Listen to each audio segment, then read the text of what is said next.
friends. Welcome to the Creative Impact Podcast. I'm your host, Rachel Caldwell, and I'm so happy you're here. Each episode, I take some time to chat with fellow artists about life, faith, and the impact of the arts. Hey friends, and welcome to episode 96 of the Creative Impact Podcast. I'm so excited that you're joining us today, and if this is your first time listening, thank you so much for joining in. I'm so excited because this weekend is Project Dance Houston on March 18th, and there's going to be a free open-air public dance concert at Levy Park in Houston. So if you happen to live in the Houston area, I encourage you to come out and check out the performance. And also, if you happen to be participating in Project Dance Houston, I will be there all 3 days, Friday, Saturday, and Sunday, and I would love to get to meet you, so be sure to come say hello. I'll have a table at the expo on Friday, and then I'll be around, so you can definitely find me there. Our guest for today's conversation is Julianna Rubio Slager. She is the co-founder, artistic director, and resident choreographer of Ballet 5/8. Julianna is really a groundbreaking figure within the field of dance, as she is one of the few Mexican-American artistic directors and resident choreographers. Through her work, she is someone who's paving the way for other women and minorities in professional ballet. She's an incredible choreographer and recently created her 50th ballet, which is incredible. She's known for engaging audiences in discussions of life and faith through her choreography, and she also loves training and mentoring the next generation of artists at the School of Ballet 5/8's pre-professional, conservatory, and trainee programs.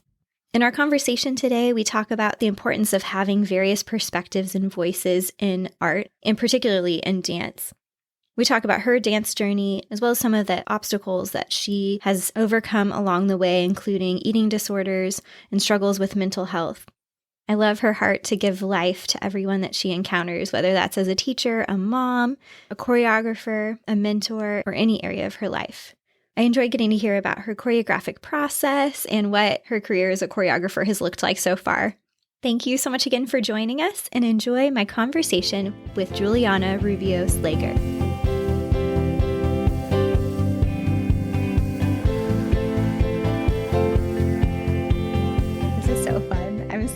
We were just saying, but I'm so excited to finally meet you over Zoom and get to just hear more about your story and your journey. So thank you for joining me, Julianna. Thank you so much, Rachel. Yeah, it's so fun that we know so many of the same people, and it's really just an honor to be on the podcast today and get to talk to you.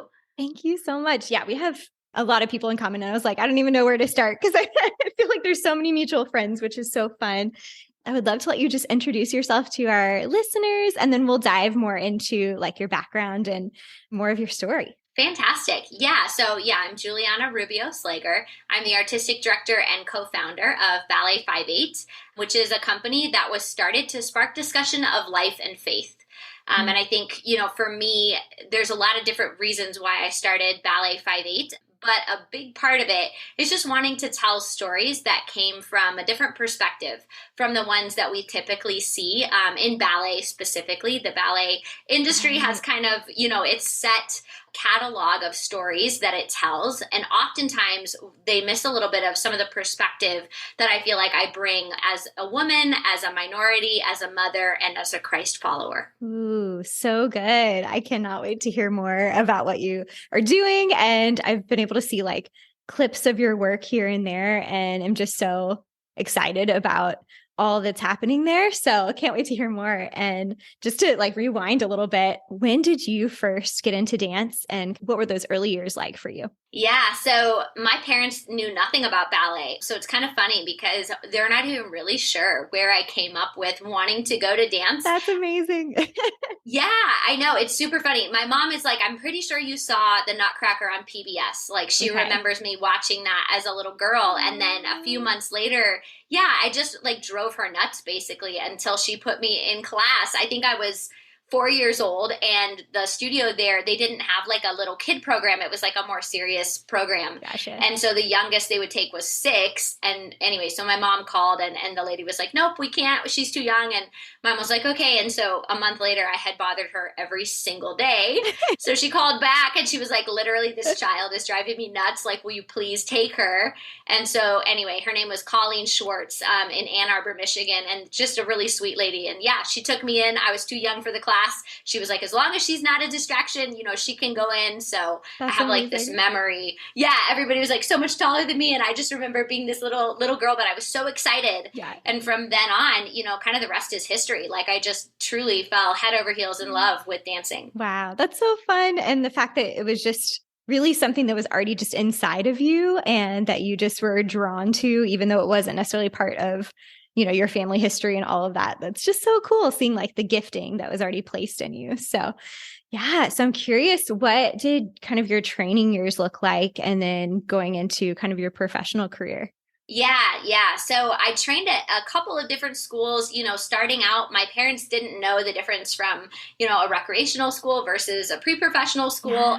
They just really didn't know. They just weren't around ballet. And so I was lucky to have a teacher who saw my passion and how excited I was. And when I was, I think, 9 years old, she pulled my dad aside and she was like, hey, you really need to put your daughter in a more serious school because she needs to be going twice a week now. Like she's going to get behind if she doesn't start training more seriously. And she was like, she looks like she has the passion to really go for this. So you guys need to get her into the school. So yeah. And then, my parents drove me to Lansing. So that's the capital of Michigan where I grew up. And we lived about 45 minutes outside of that. Okay. So, we started kind of doing supplemental lessons up there. I worked with private coaches, really just a lot of really good people moved heaven and earth for me. And I'm eternally grateful for that, for the many different teachers and studio owners and just even community members and church members who helped to pay for dance lessons. And I was on work scholarship, literally scrubbing toilets for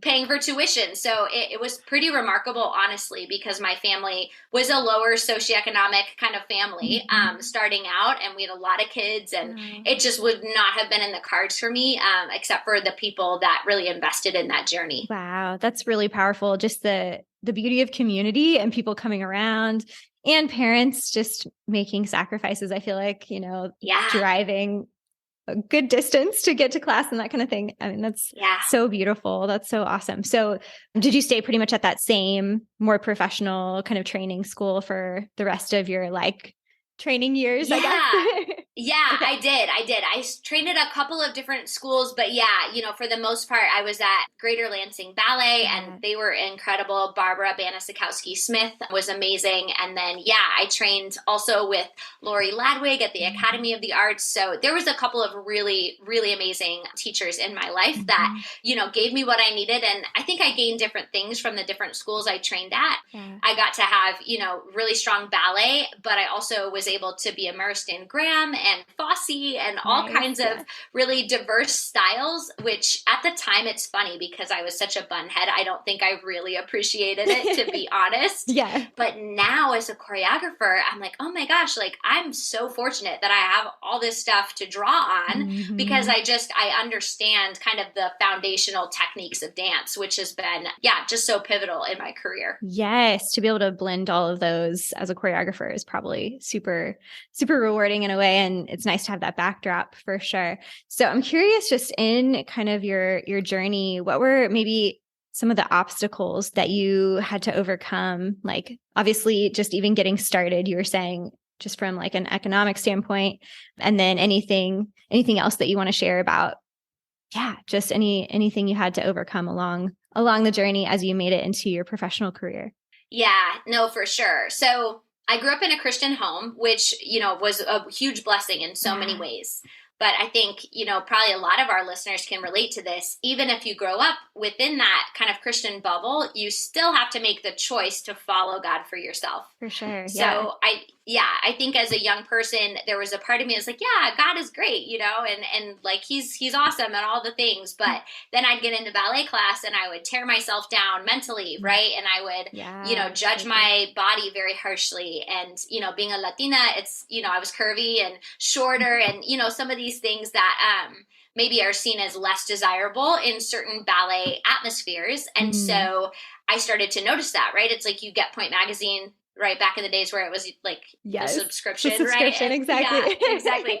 and you pull it out and you're like, oh, like I don't look like any of these people. And even the Latinas or the women of color that were in Point Magazine, they were always ones who kind of looked a little bit more Anglo. Yeah. And so I think there was a lot of difficulty for me there because I was like, okay, I don't look like that. So I wanted to make my body fit in. I wanted to be liked. I wanted to get into the summer intensives. So I definitely made that such a priority that it became an idol. And I think, again, that's so relatable. So many of us fall into that, right? Of kind of trying to make it happen by any means possible. And so I did end up with, a series of eating disorders. I was struggled with both anorexia and bulimia over a period of several years, which was a huge roadblock and ended up derailing, some of my hopes and dreams as a dancer. So that was a pretty intense low point for me. But, God is so good and he's so great. And even in that low point, it's amazing to see how he was working and how he used that to redirect me and to redirect my focus back to him. So even though it was not fun to go through and talking about it always makes me a little sad, I also am so convinced that that was God's plan, to allow me to struggle a little bit so that I could understand that this wasn't about me and that it was really about his goal and his beauty in my life. I love that perspective,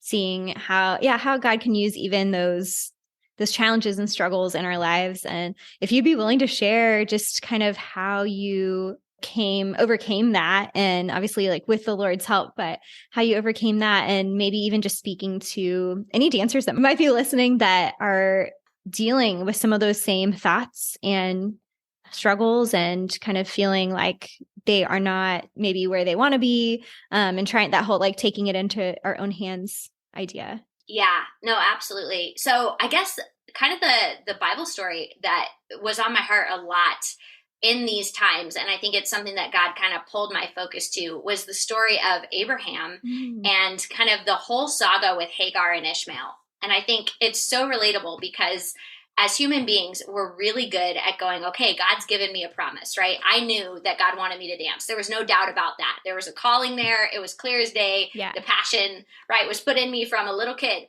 But I did the Abraham thing and I went, okay, God, I'm going to take that promise by my own means. Right. So, and that's really what I did. And so I said, I'm going to make this happen because this is what you want from me, God. So I'm just going to grab it and go for it. Instead of being patient and waiting for Isaac, I was running out there right after Ishmael. And so I think that's a story that I very much relate to. And I think a lot of dancers do. We have this scarcity mindset that somehow God is not going to have enough abundance to get us to the goal, that we have to take it into our own power, right? Yeah. It's like we're afraid there's not enough, contracts, or there's not enough summer intensives, or there's not enough company spots, or whatever it is, that we have to make it happen in our own power. And so what God means as a beautiful promise of his will for our lives becomes ugly because of how we try to get to it aside from his guidance and from his timing. Right. And so that's really what I learned. Yeah. And I ended up, being in the hospital and just a lot of really tragic stuff. Had to go through pretty heavy therapy and rehab. I had major depression and anxiety disorders alongside that. So just in full vulnerability, it's something that I know our culture is getting a little better about talking about mental illness and that awareness. But it's huge in the dance culture, and I could hijack our whole podcast, Rachel, but I won't, to try to talk about it.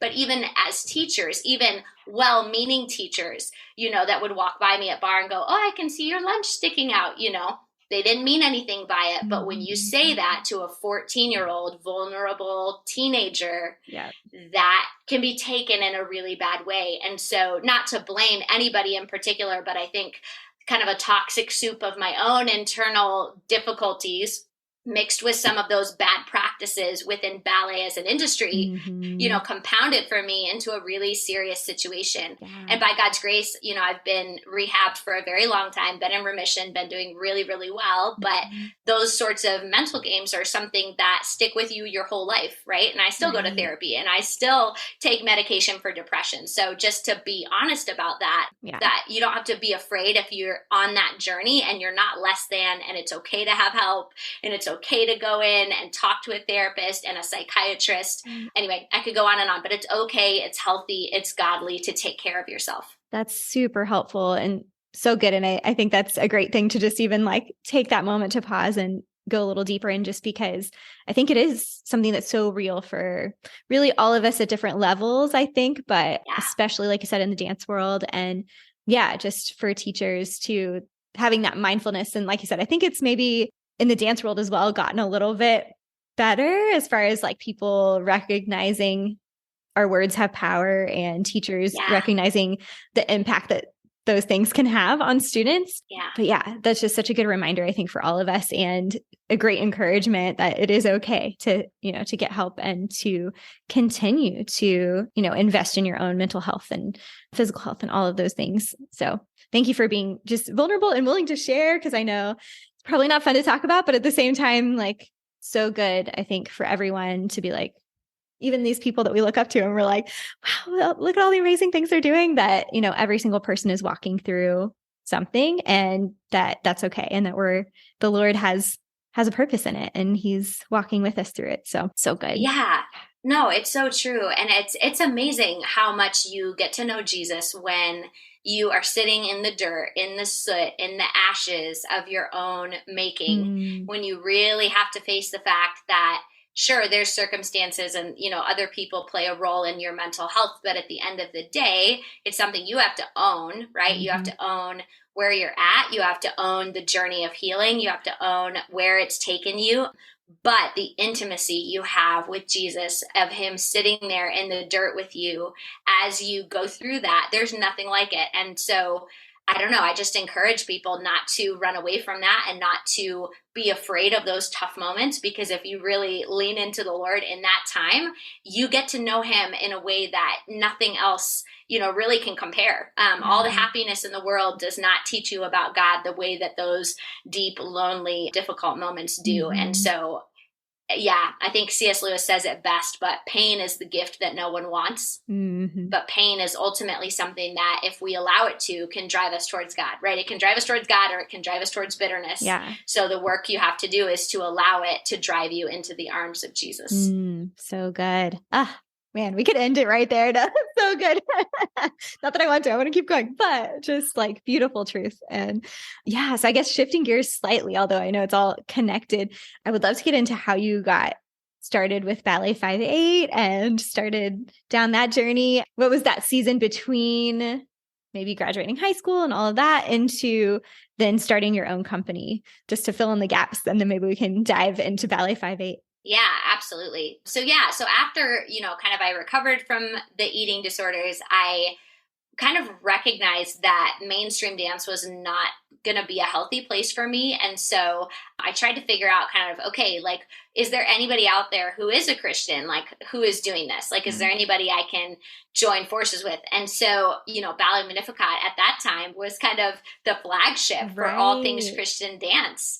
And so, so I remember, looking them up, I think on whatever Yahoo or Bing or whatever we had at that time. And we always say Google, but I'm like, I don't even know if it was a thing yet. Yeah. I know. I don't think it was. Yeah. I don't think Google was around yet. But and just looked them up and kind of went, oh, okay. And I'd heard about them before, but I hadn't really considered it as my path until that time. And so that was just a beautiful experience, going down there and just seeing how they bring dance and ministry together. And I think for me, just being in a place with a lot of believers was really what I needed at that time. Yeah. And spiritually, I think I grew a lot because I needed the fellowship. I needed to learn how to kind of put dance down as an idol and how to use it in service of the Lord. And that's something that I think everybody at Ballet Magnificat has a really strong passion to do. And so that part of being down there, I thought was really instrumental for me. Yeah.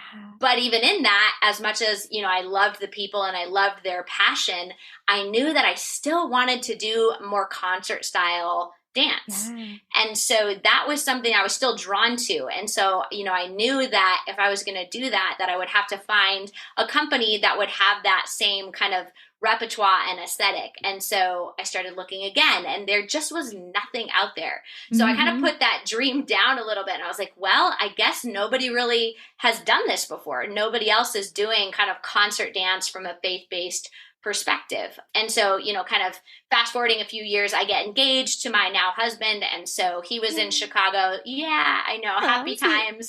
Exactly. Yeah. So I moved to Chicago. We got married. I continued to dance. I continued to teach. I taught for, a while at that point, choreographing. I was in the baby stages of learning to choreograph and doing all that good stuff. But yeah, I was living in Chicago, and my good friend Amy Sanderson was also living in Chicago. And we just felt this kind of continual tug of the Holy Spirit to start a company that would be using ballet and dance the way that we see it in kind of a mainstream marketplace setting, but from the inspiration of faith. I love that. Yeah. Yeah, thank you. Instead of kind of taking ballet and putting it into that worship and church setting, which is lovely, and it's a really important thing, but to kind of explore another area of what faith-based dance could look like. And that was something that we just kind of kept coming to again and again and again. And at that time, there wasn't anything out there. And now there are a lot more companies that are kind of moving in that direction. But at that time, there wasn't. And so we kind of went, well, if this is going to be a thing, we're going to have to start it, and right, yeah. Yeah. And Amy honestly was so much more like on that wagon than I was. I'm a new wife. A couple years after I got married, I got pregnant with my first son. So my husband's going into pastoral ministry at this time. And so I was like, I'm going to be a pastor's wife. I'm having a baby. Like, I was like, my dancing years are probably behind me now or shortly to be so. Mentally and emotionally, I was starting to go, okay, like it's time to transition. But Amy was really faithful to the Lord and just kind of kept putting it back in front of me and going, I really think this is what God wants us to do. And I remember one time at a Bible study, women's Bible study in this little apartment in Chicago, and we were praying and worshiping at the end. And I just heard the Lord clear as day. He was like, you need to listen to Amy. She's telling you the right thing. I know. He's like, it's time for you to do this. He was like, this is what I want you to do. And it was just one of those unmistakable just moments where you go, okay, like I can't resist anymore. And I was 8 months pregnant at that time. So, I got this big old watermelon belly and I'm going, you want me to do what, God? Right? Excuse me. You what? Exactly. But yeah, I don't know. God delights in that, right? It's like 1 Corinthians. He delights in using the things that we think of as foolish, right? To shame the things that are wise. Yeah. And so that was the situation. And so a couple weeks after that, a studio that I had been like freelancing for, they ended up shifting and transitioning, and they needed a new artistic director for their school. So it's pretty wild because within 2 weeks, God kind of said, hey, I want you to start this company. And then a school was dropped in my lap. It was a nonprofit. Wow. So with nonprofits, you can't sell them. You have to like transfer it to another nonprofit. Right. Yeah. Yeah. So everything, bars, mirrors, buildings, students, the whole 9 yards, they just gave it to us. And I had my son, 2 weeks after that. So it was just wild. That's like how it seems to work sometimes. God's right? Like, here you go. All the things. Yeah, I know. I joke about Ballet 5'8" and Judah, my oldest son. They're twins. They'll be, well, they're 11 this year, and it is. They're my twins. So it's kind of funny because, God just, when he decided to move, he moved, put out an audition call. We auditioned dancers. We had 6 beautiful dancers that joined us that first year. And kind of from there, it's just been off to the races of trying to formulate and physicalize and understand and fine tune the vision that God's put on our hearts. For sure. So I know you shared already at the beginning a little bit of the vision and the heart behind Ballet 5'8". I'm curious, where did the name come from? And then also just anything else you want to share about kind of the heart behind it. Yeah. So Amy and I both, I think, have such a big passion to see dance redeemed as a whole art form and to not like secloister ourselves as Christians in the dance industry, but really to be immersed in the marketplace. So with that focus, we wanted a company name that would kind of hold us to our vision. We wanted to make sure that it spoke to who we were, but at the same time, we wanted something that wouldn't be so on the nose, right. Like Salvation Ballet, Exactly. We didn't want it to be quite so on the nose so that we could be in dialogue and we wanted a name that would allow people to ask, hey, what does Ballet 5/8 mean? So that we could share rather than it just kind of being in your face. That's cool. And the verse itself, it talks about, but God demonstrates his own love for us in that while we were still sinners, Christ died for us. And so what I take from that is it's really about God reaching for us, right? He made the first move. Right. And that's our desire with 5/8 is that we would make the first move, that we would be the reacher outers to the people who have not yet met God. Ooh, yes. That's so good. So good. Cool. So I'm curious so have you guys been like co-directing? Is that kind of how it went down? Or what's the structure, I guess, of the leadership for Ballet 5/8? Yeah.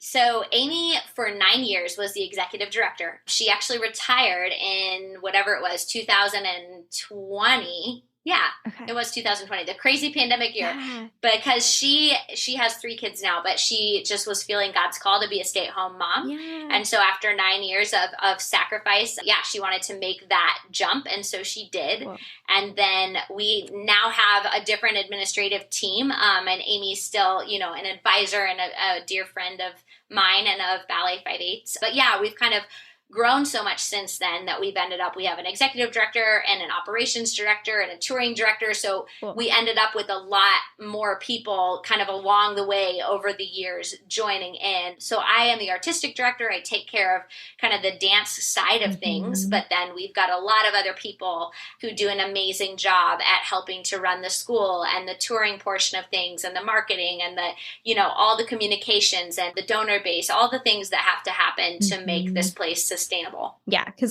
it's a pretty big operation that you've got going on now. So that's so exciting and helpful to have a whole team in place that are, have their areas of focus. See, that way you're a little more freed up probably to focus on the dance side of things and choreography and all of that. So super cool. Yeah.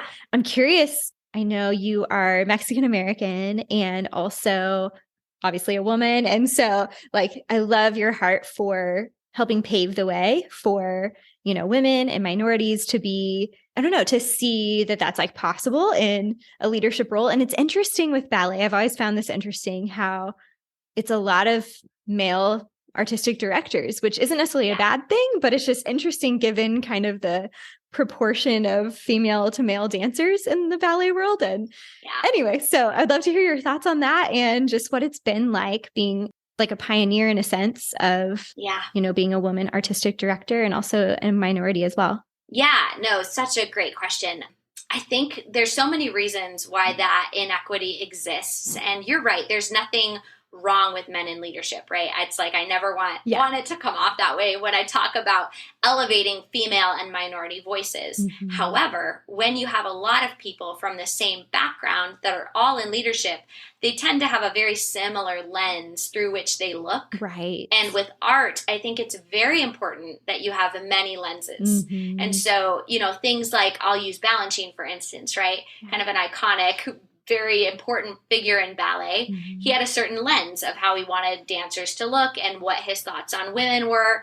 And that comes across in his work. Right. It really comes across in the art. And if that is what everybody's dancing all the time, if we're always dancing these roles where women are not honored and valued and upheld as important the way that God views them, then we're going to end up with kind of this constant undercurrent in all ballet companies of women being either held up as just an object to be kind of objectified and seen as kind of this beauty if they look a certain way, or as someone to be scorned if they don't, right? Mm-hmm. We're going to end up with that mindset because it filters down all the way from the choreography. Right. Or we're going to end up kind of in these situations where we have a constant drip of this one lens, even if it's not damaging, even the ballets that are not overtly chauvinistic or are not overtly putting women down, there's still this lens of women as flat, kind of one-dimensional characters. Mm-hmm. And you see that all the time. Giselle's a great example. I hate to be sacrilegious on the ballet end of things, but I am not a Giselle fan. I'm just not, you know, Yeah. I think it's really flat. I think it's not the way any woman would react. It's utterly ridiculous that she falls in love with Albrecht and then, you know, he's cheating on her and then she's so upset she dances to her grave. And, Right. you know, it's a really male driven storyline. You know, it's a man's kind of fantasy world, if you will. It's not at all how an actual woman would react or respond. But you see that all the time in movies too, in books, right? It's not unique to ballet. You have this really male kind of gaze in a lot of storytelling. So for me, I think there's a very big draw to be a choreographer because I believe that women have a huge depth of wisdom and knowledge and strength and boldness and beauty to bring forth in our stories. And I want to tell the stories of women in a way that's 3D and that honors all parts of who women are, and not to idolize them or put them down, but to tell their stories truthfully. Yeah. And I think the same is true of minorities. You know, sometimes minorities are seen as kind of exotic in some ballets, right? It's like we kind of have like La Bayadere, right? Oh, they're so beautiful and exotic. But it's like that's not really honoring to those minorities to be viewed in that way. And it's not true to who they actually are. And it's very one-dimensional. And so I think those kind of things are kind of old cliches of a world that doesn't exist, thankfully, and we're moving forward. And I think part of building the kingdom of God does include kind of putting out there what God's perspective is. What does God think about women? What does God think about minorities, right? Where is he on that spectrum? He doesn't fetishize or put us on some kind of a weird pedestal. He sees us as daughters, right? He sees us as children. He sees us as important. He sees us as beloved. And so putting that story on stage, I think, makes a huge impact, not just to the viewer and the audience, but to the dancer dancing that story, right? To the student growing up. You see so many people idolizing Giselle in Sleeping Beauty, and it's like, what are you really looking up to? Who are you looking up to in that story? That's true. So I guess my goal is, to make heroines that my daughter can look up to and go, I actually want to be like that, and that's a good thing, right? It's not detrimental to their own kind of development as a woman to look up to these characters like it can be in classical ballet. So good. And I love the idea of, you know, how can we honor people and kind of get that what is God's perspective and what is, like you said, not idolizing, not demeaning, but also like just telling truth and like real stories. And so thank you for the heart that you bring and the truth that you're bringing through your work. And speaking of, maybe we'll dive more into your choreography. And in your form, I saw that you just recently finished your 50th ballet, choreographing your 50th ballet, which is so amazing. That's so incredible. Thank you. Yeah, because that's a ton of work. Like if you really break it down, that's a lot of hours and heart that goes into that. So do you want to share a little bit about your process as a choreographer and what it's been like these past, I guess, over a decade now that you've been choreographing and telling stories? Yeah, no, for sure. It's so funny because I always wanted to be a dancer, but I don't think I ever wanted to be a choreographer. That's so funny. And it's so funny. I know, isn't it? And it's like, it's kind of ironic that I think, you know, that's going to ultimately be what was the bulk of my career and what ended up being maybe the most significant part of what I love now is the choreography. Yeah. But honestly, just to be completely honest, in the beginning, I started choreographing for recitals and like YAGP and these sort of things simply because I needed the funding, you know, I was freelancing, you know, and just like, again, real talk, right? As an artist, you got to make money. And sometimes you're between contracts when you're dancing and it's like, you need a way to pay the rent. And so it was not like this big dream or something very noble in the beginning. It was just like, okay, I got to figure this out. And, you know, especially with choreographing for competitions, you'll get feedback and that's helpful because at the beginning, I just was like, I remember thinking one day, I was like, I don't even know what even makes a good dance. Like dance is dance, you know, like what even makes it good or bad? Like how can you even qualify that? And I think in the beginning, that was more my mindset of like, well, I'm just going to create something and just kind of see how it turns out. But over the years, I started to fall in love with it, and it started to be a lot more refined. Mm. And when I started 5/8, we just didn't have any money. You know, we had exactly like $2.50. And so it was like, okay, Amy was like, I can do the books and like the admin side and this and that. And she's like, you're going to have to choreograph. And I was like, I don't know about that. I was like, I'm not a choreographer. Yeah. Like, you know, I can teach. I had a lot more teaching experience. That I was like, oh, I can do that. I can teach company class and coach, and I know how to do that. But choreography, I was like, oh, you know, okay, so I guess I'm going to choreograph because we don't have money to hire anybody, and we're not going to be able to make any money if we don't have any choreography. So it was very practical at first. But I was so lucky because one of our first dancers, Lauren Ader-Cumpston, she trained with Gelsey Kirkland in New York. And Cool, yeah. she's now like one of my very best friends. She's just a treasure. And she was so gentle and kind, but she really helped to shape me as a choreographer, because I would create something and I would go, okay, Lauren, was that any good? And she would sit back and she would give me honest feedback. You know, yes, it was. No, it wasn't. You know, that part was okay. That part, nah, rethink that, you know, do something else.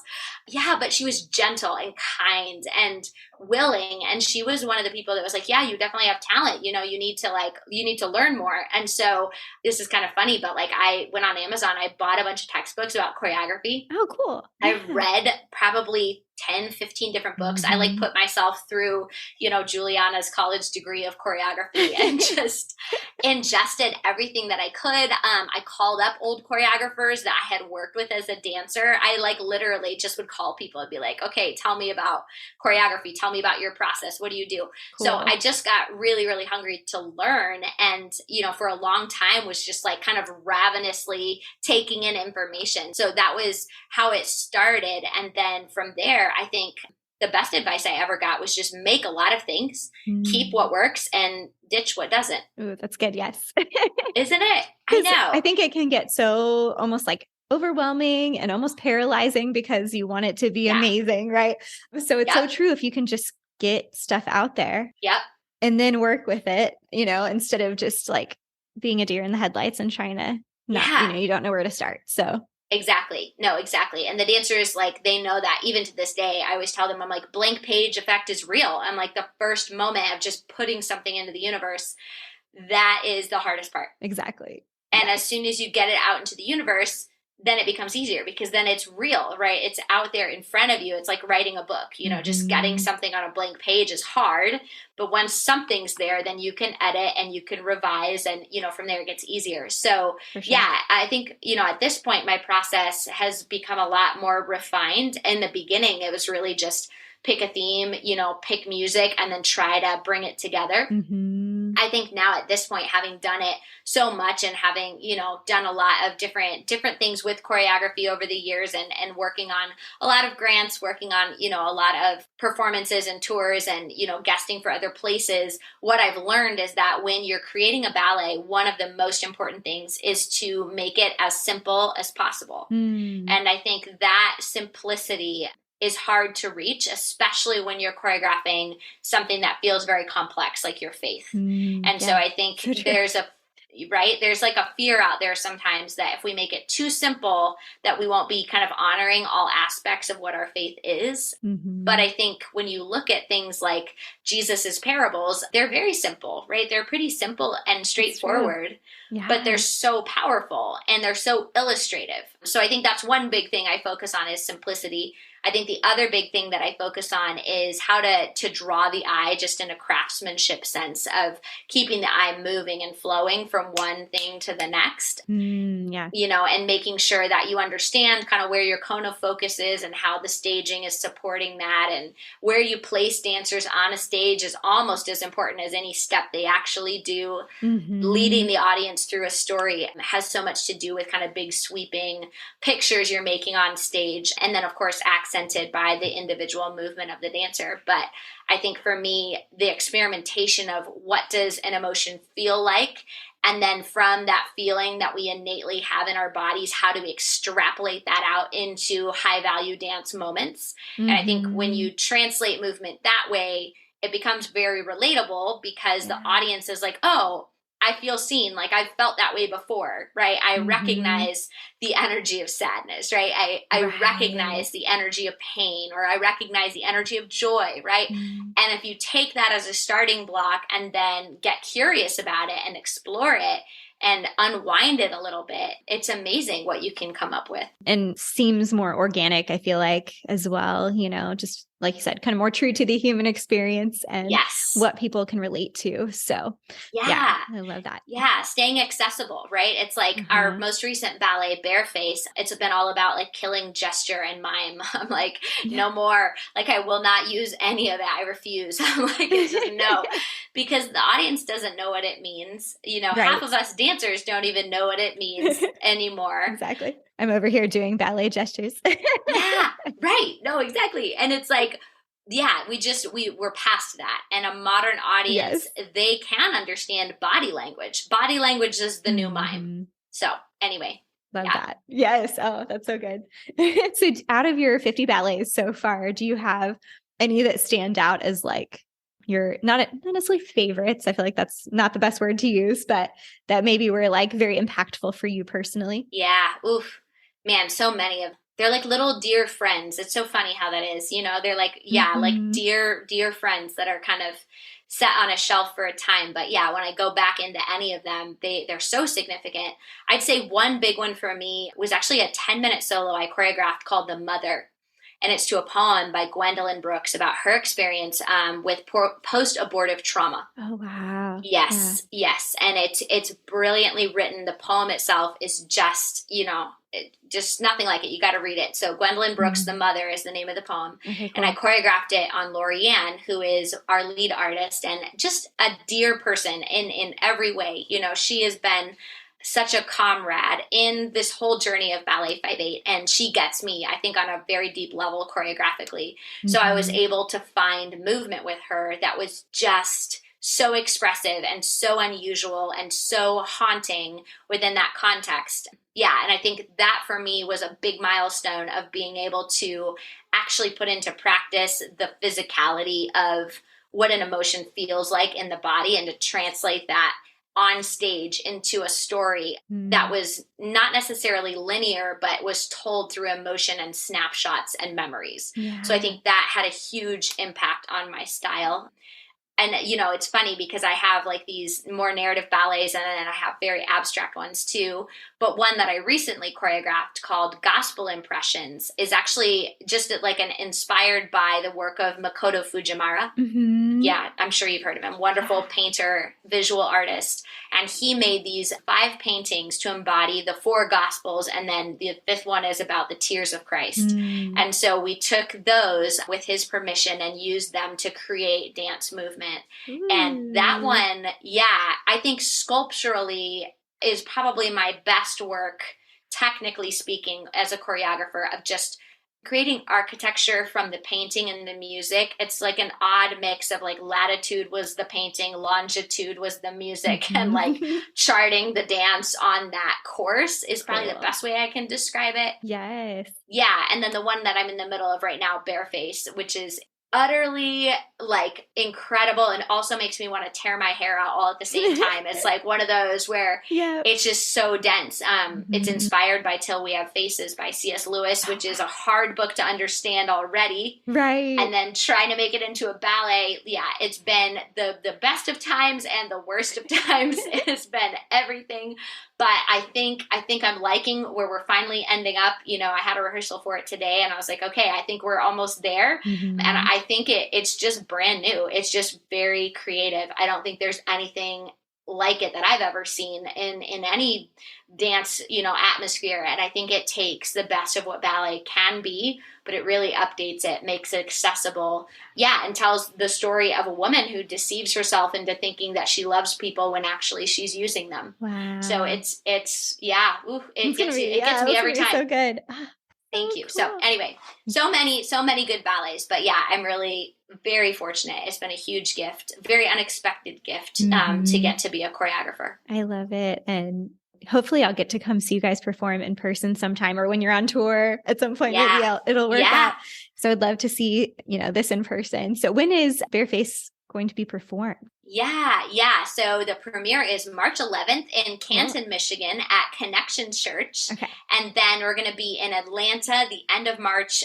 We'll be in Troy, Ohio, the first weekend of April, and then be back in Chicago at the Harris Theater. We're a resident company for the Harris, and we'll be performing there on April 22nd. Ooh, so exciting. Well, if anyone that's listening is in any of those areas or drivable, y'all should definitely try to be there because that sounds amazing. And just the little clips that I've seen, like the promo online, looked incredible. So, Thank so you. fun. Yes.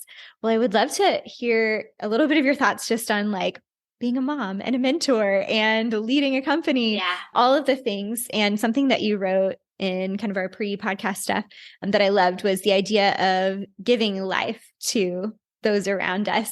So I'm just curious, what does that look like for you to be able to give life to those around you? And I think you use the word like multiplying, how God like multiplies that in our lives to be able to give out. So Yeah. I'd love to hear your thoughts on that. Yeah, no, absolutely. It's so funny how like God's calling on women and mothers can look so similar in our actual literal family and then also in ministry. And so I think it's been really interesting to reflect on just how God has done that because again, being a choreographer, I'm not the one dancing on stage, but what God has given me and those giftings are able to be multiplied within the company. Very similar to the literal multiplication of having kids, right? Yeah. And bringing life into the world in a quite a literal way and raising these young ones and teaching them about who God is and trying to give them a glimpse of his heart and who he is. And so I think, so much of my story has been about kind of being this life giver in the way that God gives me life and then calls me to then share that life with other people.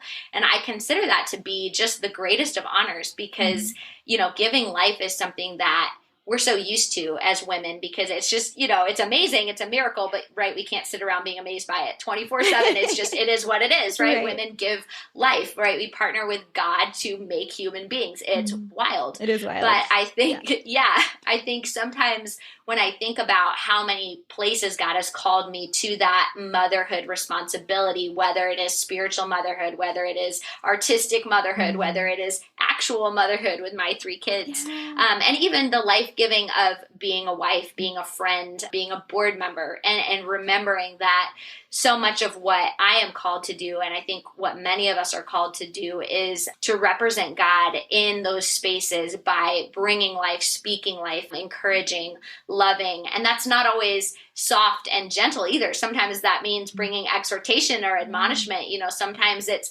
challenging people to be the best versions of themselves. But that in and of itself is what giving life is, right? Giving birth, it's not all roses. There's great parts and then there's tough parts. Exactly. And parenting too, I'm sure. Right? And parenting. Yeah, exactly. And I think I just see those things played out over and over in so many beautiful ways. Yeah. And I'm just really grateful that I get the opportunity to work with dancers every day and to, walk alongside them in their journey and do my best to encourage them and push them and challenge them and coach them. And it's just like a really sacred, beautiful thing. And then I think with my kids too, it's just an incredible journey to watch as they develop and as they become who God created them to be. And my hope is that as I stay connected to the Lord and they're connected to me, that eventually I can then transfer them, to the Lord, to that direct source. So I think that's kind of where I see my role is like a bit of a bridge sometimes to the little ones who don't fully know who God is yet, and to step in and to be that life giver until they understand and taste and see that he's good, and then are able to draw from him themselves. And being a part of that transfer as a mentor and as a mother is, just a tremendous blessing. Such a beautiful concept and way to like think about it. And I think that's going to be a huge encouragement, especially for all the women out there that are listening and, getting to recognize, wow, this is such a privilege really and an honor to be in that role, whether literally as a mom or, as sort of spiritual mothers, like you said, or artistic mothers. So Yeah, love that. Thanks for sharing your heart. And I know, I feel like so many of these things we could go in like a whole hour on Right? each I topic. know. No, this is so good though. Maybe we'll just have to have you back sometime. That would be fun. Oh, that'd be fun. Absolutely. Anytime. I always love chatting and talking about the Lord. And yeah, you're great. You're very easy to talk to, Oh, Rachel. So thank thank you. you. Thank you so much. Well, as we wrap up, I always love to ask everyone, is there something on your heart that you'd like to share with other artists right now? So anything you feel like God is kind of speaking to you to share? Yeah, no, I think the big thing for me has just been to encourage that boldness and that creativity, to not get trapped in any boxes in the work that we're doing as artists, and just to recognize that God is so big and expansive, right? And there's so much about him that we know, but then like 1 Corinthians 13 talks about, there's still so much to discover, right? We see through a glass, but dimly. And so I think just to encourage everyone that's listening, if you're an artist or just a believer, to think outside of the box a little bit about how God might be calling you to minister. It might look totally different than what you would expect. It has in my life looked completely different than what I thought I would be doing. Right. But it could not be more beautiful. And I think about how much creativity God has. And I think it's easy to limit him sometimes to like, okay, ministry is whatever, feeding starving children, which is good and super important, right? So not knocking that, but to recognize that ministry is also a much bigger thing than just maybe some of the things we immediately come to mind. And to recognize that God is in and around and among all of that, and that his mission, I think, sometimes calls us to unexpected places, and to just be willing to go there, to be willing to make that piece of art that might go, oh, okay, this is going to be something unexpected that people might not think of as faith-based, but when God asks you to do that out of his bigness and out of his beauty and out of the well of truth that is God, you have to be obedient to it. You don't have to worry about cliches or trends or fitting inside of some known box. There's going to be people that come after me that are going to create in different ways than I've created. And I want to be open to that when that happens. And so I think just that calling all of us to explore the totality of the goodness and the beauty of God, and to not feel held back by what has been done, but to really earnestly seek God for what he is doing. Ooh, yes. So good. Such a great encouragement for all of us today. And my last question, just for fun, is what is one of your favorite things right now? Well, right now I have been really enjoying chocolate with almonds in it. I know that's like a funny one, but yeah, I've been eating a piece of dark chocolate with almonds in it every night. Nice. It's like my little end cap, the night is done, tomorrow's another one kind of thing. Yes. So yeah, I've been really enjoying that small, simple joys. Yes, that's perfect. That's a great answer. I love chocolate. So yes, I'm right there with you. That's so cool. Well, Julianna, this has been such a gift, and I would love to let people know where they can connect with you and Ballet 5/8. So what's the best way to do that? Yeah, so you can find Ballet 5/8 online at ballet58.org. My website is juliannaslager.com, and you can find us on Instagram or Facebook at Ballet 5/8 or at Julianna Rubio Slager. And of course, if you search YouTube, you can see 5/8's work kind of in action and see little clips of what the company is doing. Yes, which is super fun. I definitely encourage everyone to do that. So good. Well, thank you so much again, Julianna. I'm just so grateful for you and your heart. And just in this little bit of time we've gotten to know each other, just seeing the way God is moving is super encouraging. And I hope, like I said, to see you guys in person sometime. That would be so fun. Absolutely. Yes. Yes, please. Awesome. I look forward to that. Thank you so much, Rachel.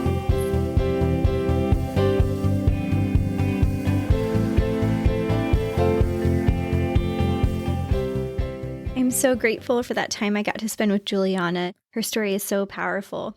Be sure to check out their upcoming tour dates for Bareface. And if you're in the area, I definitely recommend that you try to make one of the shows. And just as a reminder, if you happen to be in the Houston area, we'd love to have you join us for the Project Dance Houston open air concert this Saturday, March 18th at Levy Park. You can find out more and get all the details on Facebook or Instagram by searching for Project Dance Houston. You can find all the links, the full show notes, and additional resources on our website, creativeimpactpodcast.com.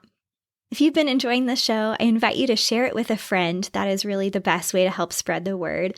And also, if you'd be willing to take a few minutes to rate and review the show wherever you're listening, that would be so incredible.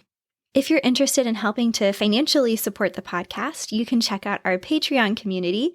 And for less than the cost of one coffee at Starbucks, you can help it to continue and spread to more people. You can learn more at creativeimpactpodcast.com/Patreon, which is Patreon. You can also just go to the website and click on Patreon at the top of the page.